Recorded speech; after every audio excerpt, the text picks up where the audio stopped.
Hey guys, and welcome back to another tutorial by Aiden's Cuts. Today we'll be going over the fundamentals of a fade and how to achieve the perfect fade in just under 2 minutes. To achieve the perfect fade in just under 2 minutes, you need to use a technique called guard skipping. As you could see in the previous video, I used a number 3 guard to debulk the weight, and now I'm going with my 1.5 open in a descending fashion, always closing the clipper after. And then with my number 1 guard, I do the exact same steps in a descending fashion, and I do these basic fundamental steps until I get to my trimmers.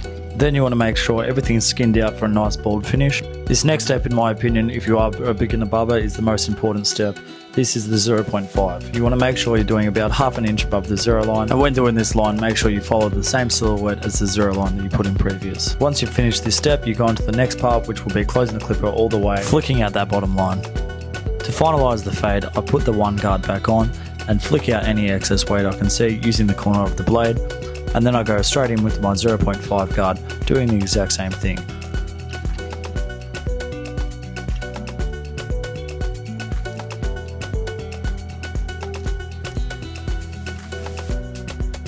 And now that the fade's complete, I like to go in with my trimmers, making sure everything's lined up very natural, and then I like to go in with my enhancements to make sure everything's popping that little bit extra. If you are new to barbering, lining up someone can be quite daunting, so make sure you take as much time as you need. And remember, practice makes perfect. So don't get upset if the haircut's not turning out the way you want it to.